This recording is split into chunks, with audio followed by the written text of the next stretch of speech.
திருவாரூர் மாவட்டம் மாங்குடிக்கு பக்கத்துல இருந்த வாஞ்சியூர்ல இருக்கிற அந்த சாலை வழியா அன்னைக்கு போனவங்க அங்க ஒரு அதிர்ச்சி அளிக்கக்கூடிய ஒரு விஷயத்தை பார்த்தாங்க.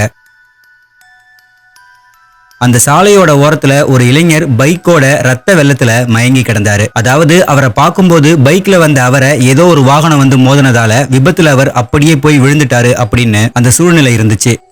இதை பார்த்த அந்த பகுதியில இருந்தவங்க ஹாஸ்பிட்டலுக்கு கால் பண்ணி சொன்னதும் ஆம்புலன்ஸ் உடனடியா அந்த பகுதிக்கு வந்துச்சு. ஆம்புலன்ஸ்ல வந்தவங்க ரத்த வெள்ளத்துல கிடந்தவரை செக் பண்ணப்பதான் அவர் ஏற்கனவே உயிரிழந்துட்டாருன்னு தெரிய வந்துச்சு. இதனால இந்த விஷயம் போலீஸுக்கு தெரிவிக்கப்பட்டு அவங்களும் அந்த இடத்துக்கு வந்ததுக்கு அப்புறமா அவங்க தங்களோட ஃபார்மாலிட்டிஸை முடிச்சதுக்கு அப்புறமா அந்த உடல் பிரேத பரிசோதனைக்கு அனுப்பி வைக்கப்பட்டுச்சு. இதுக்கு அப்புறமா வந்த போஸ்ட்மார்ட்டம் ரிப்போர்ட் தான் போலீஸுக்கே மர்மமா தெரிஞ்ச ஒரு விஷயத்த உறுதி பண்ணுச்சு. அதாவது அந்த பாடியை ஸ்பாட்ல இருந்து ரெக்கவர் பண்ணும்போதே அந்த உடல்ல இருந்த காயங்களை பார்த்தா ஆக்சிடென்ட்ல ஏற்பட்ட காயங்கள் போல இல்லாம ஏதோ ஒரு ஆயுதத்தால அடிச்சு உண்டாக்குன காயங்கள் மாதிரி தான் அது தெரிஞ்சுது. போலீஸும் கவனிச்சாங்க. அதை உறுதிப்படுத்துற மாதிரியே போஸ்ட்மார்ட்டம் ரிப்போர்ட்ல இறந்த அந்த நபர் சாலை விபத்துல இறக்கல, அவர் உடல்ல இரும்பு ராடு மாதிரியான ஆயுதத்தால தாக்கின காயங்கள் மட்டும்தான் இருக்கு, அவர் அதனாலதான் இறந்து போயிருக்காருன்னு சொல்லப்பட்டிருந்துச்சு. இப்படி கடந்த 2023 வருஷம் திருவாரூர்ல நடந்த ரொம்பவே ட்விஸ்ட் நிறைஞ்ச ஒரு கொலை வழக்கை பத்தி தான் இன்னைக்கு இந்த வீடியோவில் நாம பார்க்க போறோம். நீங்க பார்த்துட்டு இருக்கிறது நடந்தது என்ன.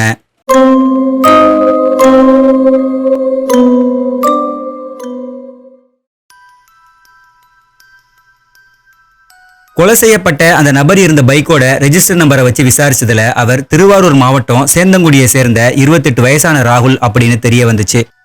பொறியியல் பட்டதாரியான இவர் திருவாரூர்ல இருக்கிற ஆவின் நிறுவனத்துல டேட்டா ஆபரேட்டரா ஒரு டெம்பரவரி ஸ்டாஃபா வேலை செஞ்சுக்கிட்டு இருந்தாரு. திருமணம் ஆகாத ராகுலுக்கு வீட்டுல பொண்ணு பார்த்துக்கிட்டு இருந்தாங்க. இந்த நிலையில 2023 அக்டோபர் 10 அன்னைக்கு வேலைக்கு போன ராகுல் திரும்ப வீட்டுக்கு வரவே இல்லை. அவரோட பெற்றோர்கள் ராகுலுக்கு எவ்வளவு முயற்சி பண்ணியும் அவரோட போன் சுவிட்ச் ஆஃப்லயே இருந்துச்சு. ஒருவேளை ராகுல் எங்கேயாச்சும் ஃப்ரெண்ட்ஸ் வீட்டுக்கு போயிருப்பாரு, நாளைக்கு கண்டிப்பா வந்துருவாரு அப்படின்னு அவங்க அதை பெரிய விஷயமா எடுத்துக்காம இருந்தாங்க. ஆனா அதுக்கு அடுத்த நாள் அவங்க வீட்டுக்கு போலீஸ் வந்து விசாரிச்சப்பதான் அவர் கொல்லப்பட்ட அதிர்ச்சியான செய்தி அவங்க குடும்பத்துக்கு தெரிய வந்துச்சு. ராகுலோட பெற்றோர்கள் கிட்ட போலீஸ் உங்களுக்கு யார் மேலாச்சும் சந்தேகம் இருக்கா, யார் இந்த கொலையை பண்ணிருக்கலாம்னு உங்களுக்கு தெரியுமா, ராகுலுக்கு விரோதிகள் யாரும் இருக்காங்களான்னு அவங்க கிட்ட தீவிரமா விசாரணை பண்ணாங்க. அதுக்கு ராகுலோட பெற்றோர்கள் அவனுக்கு ஊர்ல விரோதிகள் யாரும் இல்ல, அவன் உண்டு அவனோட வேலை உண்டுன்னு தான் இருப்பான், அவனை கொலை பண்ற அளவுக்கு அவன் யார்கிட்டையும் எந்த பிரச்சனையும் பண்ணதில்லைன்னு அவங்க சொன்னாங்க. ராகுல் வேலை செஞ்ச ஆபீஸ்ல போய் விசாரிச்சப்பவும் யாரும் அவர் மேல எந்த ஒரு குறையுமே சொல்லல. அவர் வருவாரு, தன்னுடைய வேலையை பார்ப்பாரு, எல்லார்கிட்டையும் நட்பா தான் பழகினாரு, அவருக்கு கெட்ட பழக்கங்கள் கூட எதுவுமே இல்ல, எங்களுக்கு நல்லா தெரியும்னு அவங்க கூட வேலை செஞ்சவங்களும் அவரை பத்தி நல்ல விதமா தான் சொன்னாங்க. இந்த கேஸை எப்படியாச்சும் அடுத்த கட்டத்துக்கு கொண்டு போகலாம்னு போலீஸ் யோசிச்சாலும் இந்த கொலை பத்தின எந்த க்ளூவுமே அவங்களுக்கு கிடைக்காம இருந்துச்சு. ராகுலோட உடல் கிடந்த அந்த பகுதியிலையும் சிசிடிவி எதுவுமே இல்லாதது போலீஸுக்கு பெரிய மைனஸா இருந்துச்சு. இந்த நிலையில தான் ராகுலோட அப்பா ஒரு முக்கியமான தகவலை போலீஸ் கிட்ட வந்து சொன்னாரு. அதாவது ஒரு சில நாட்களுக்கு முன்னாடி ஒரு 4 பேர் எங்க வீட்டுக்கு வந்து என் பையன் கிட்ட சண்டை போட்டாங்க. அவங்க பேசினதை வச்சு திருவாரூர் மாவட்டம் ஆந்தங்குடியில ஒரு மெடிக்கல் படிக்கிற பொண்ணு வீட்டுக்கு ராகுல் அடிக்கடி போறாங்கிறது எங்களுக்கு தெரிய வந்துச்சு.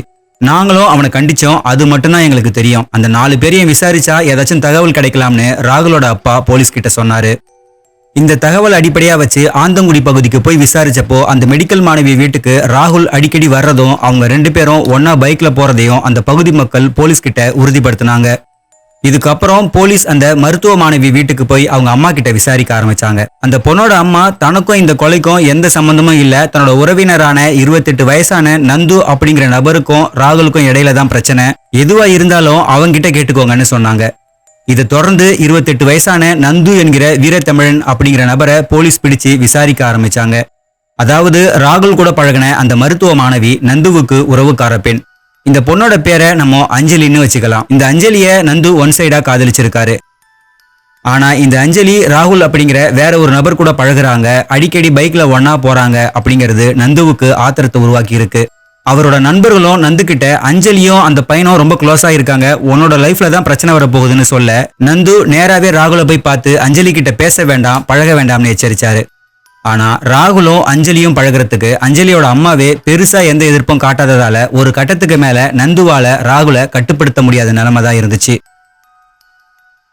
அஞ்சலியும் ராகுலும் தீவிரமா காதலிக்கிறாங்க அப்படின்னு நந்துவும் ஊர்க்காரங்களும் நினைச்சிட்டு இருந்த இந்த சமயத்துலதான் ராகுலுக்கு ஒரு பெரிய ட்விஸ்ட் காத்திருந்துச்சு. அதாவது ஹாஸ்டல்ல படிக்கக்கூடிய அஞ்சலி எப்பெல்லாம் லீவ் கிடைக்குதோ அப்பெல்லாம் வீட்டுக்கு வருவாங்க. அப்படி வரும்போது அவங்கள பைக்ல வீட்டுக்கு கூட்டிட்டு போறதுன்னு இருந்த ராகுல் அஞ்சலிக்கு லீவ் இல்லாத நாட்கள்ல கூட அடிக்கடி அஞ்சலியோட வீட்டுக்கு வர்றத நந்து கவனிச்சாரு. அப்படி ஒரு நாள் ராகுல் அஞ்சலியோட வீட்டுக்கு போகும்போது அவருக்கு தெரியாம நந்து அவரை ஃபாலோ பண்ணாரு. நேரா அஞ்சலியோட வீட்டுக்கு போன ராகுல் அவர் அந்த வீட்டுக்கு போனதுமே அந்த வீட்டோட கதவு மூடப்பட்டு தாழ்பால் போடப்பட்டதை நந்து கவனிச்சாரு. அஞ்சலி வீட்ல இல்ல, அவங்க அம்மா மட்டும் தான் இருக்காங்க. இவன் எதுக்கு இப்ப வர்றான், வந்ததுமே கதவை மூடிக்கிட்டாங்களேன்னு யோசிச்ச நந்துவுக்கு அப்பதான் ஒரு ரியாலிட்டி புரிய ஆரம்பிச்சது. ராகுல் லவ் பண்றான்னு தான் நாம அவனை கண்டிச்சோம். ஆனா அவன் லவ் பண்றது அஞ்சலியை கிடையாது, அஞ்சலியோட அம்மா கவிதாவன்னு அப்பதான் நந்துவுக்கு புரிஞ்சுது. இந்த கவிதாவுக்கு 40 வயசாகுது. இவங்களுக்கு கல்யாணமாகி ஒரு மகள் ஒரு மகன் இருந்தாங்க. கணவரோட கருத்து வேறுபாடு காரணமா அவரை விட்டு பிரிஞ்சு விவாகரத்தம் செஞ்சாங்க. அதனால கோபி அப்படிங்கிறவரை 2வதா கல்யாணம் பண்ணாங்க. கோபி மலேசியாவில் வேலை செஞ்சுக்கிட்டு இருந்தாரு. முதல் கணவருக்கு பிறந்த மகன் மற்றும் மகளோட கவிதா வாழ்ந்துகிட்டு இருந்தாங்க. இவங்களோட பொண்ணு அஞ்சலி வெளியூர்ல ஹாஸ்டல்ல தங்கி MBBS படிச்சுக்கிட்டு இருந்தாங்க. பையன் 9th ஸ்டாண்டர்ட் படிச்சுக்கிட்டு இருந்தான். இந்த நிலையில தான் கவிதாவுக்கு ராகுலோட அறிமுகம் கிடைச்சிருக்கு. கவிதாவோட கணவர் வெளிநாட்டுல இருக்கிறாருங்கிறத ராகுல் தனக்கு சாதகமா பயன்படுத்திக்க ஆரம்பிச்சாரு. கவிதாவோட பையனை பைக்ல ஸ்கூல்ல கொண்டு போய் விடுறது, சாயங்காலம் ஸ்கூல் முடிஞ்சதுக்கு அப்புறமா மறுபடியும் வீட்டுக்கு கூப்பிட்டு வர்றதுன்னு தினமும் கவிதாவோட வீட்டுக்கு போய் வந்துட்டு இருந்திருக்காரு ராகுல். இதுக்கப்புறம் ராகுல் எதிர்பார்த்த மாதிரியே கவிதாவுக்கும் ராகுலுக்கும் இடையில நெருக்கம் அதிகமா இருக்கு. இது ஒரு இல்லீகல் அஃபேராவும் மாறி இருக்கு. இவங்க இப்படி கிட்டத்தட்ட 6 மாசமா இல்லீகல் அஃபேர்ல இருந்திருக்காங்க. இதுக்கப்புறமா ஹாஸ்டல்ல இருந்து வீட்டுக்கு வந்த கவிதாவோட மகள் அஞ்சலி கிட்டையும் ராகுல் சகஜமா பழகி இருக்காரு. தான் ஒன் சைடா லவ் பண்ற பொண்ணு வேற ஒருத்தனை லவ் பண்றான்னு நண்பர்கள் சொன்னப்பதான் ராகுலை முதல் முறையா நந்து பார்த்திருக்காரு.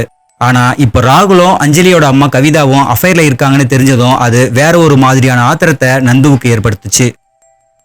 சொந்தக்காரங்க அப்படிங்கறதால நேராவே கவிதாவோட வீட்டுக்கு போன நந்து, நீங்க ஏன் இப்படி அசிங்கமா நடந்துக்கிறீங்க அப்படின்னு கேட்டிருக்காரு. அதுக்கு கவிதா, நான் ராகுலை விட்டு போக நினைச்சாலும் அவன் தான் என்னை தேடி வரான், அவன் என்னை விட்டு போக மாட்டான். இப்படியே போச்சுன்னா இந்த விஷயம் என்னோட கணவருக்கு தெரிஞ்சு பெரிய பிரச்சனை ஆயிடும், என்னோட பொண்ணுக்கும் பையனுக்கும் தான் அசிங்கம் அப்படின்னு சொல்லி அழுதுருக்காங்க. இதுக்கு அப்புறமா தான் நந்து தன்னோட நண்பர்களை அழைச்சிக்கிட்டு ராகுலோட வீட்டுக்கு போய், இனிமே நீ அஞ்சலி வீட்டுக்கு வரவே கூடாது, வந்தா பெரிய பிரச்சனை ஆயிடும் அப்படின்னு சொல்லி மிரட்டி இருக்காரு. ஆனாலும் இதை ராகுல் தன்னோட மைண்ட்ல ஏத்திக்காம இதை பெரிய விஷயமா எடுத்துக்காமையே இருந்திருக்காரு. இந்த நிலையில 2023 அக்டோபர் 10 அன்னைக்கு ராகுல் கவிதாவையும் அவங்க மகளையும் பைக்ல கோவிலுக்கு கூப்பிட்டு போய் திரும்பவும் வீட்டுல விட்டுருக்காரு. இந்த விஷயத்தை கேள்விப்பட்டதும் நந்து நேரா கவிதாவோட வீட்டுக்கு போய் விசாரிச்சப்போ, கவிதா, நான் ராகுலை இங்க வர சொல்லல, அவனாதான் வீட்டுக்கு வரான், அவனை வர வேண்டாம்னு சொல்லி பார்த்துட்டேன். இப்போ நீங்க வந்து என்னை விசாரிக்கிறதால என்னோட பொண்ணும் என்கிட்ட என்ன பிரச்சனைன்னு விசாரிக்க போறா, அவனும் என்ன தப்பா நினைக்க போறான்னு சொல்லி திரும்பவும் அழுதுருக்காங்க.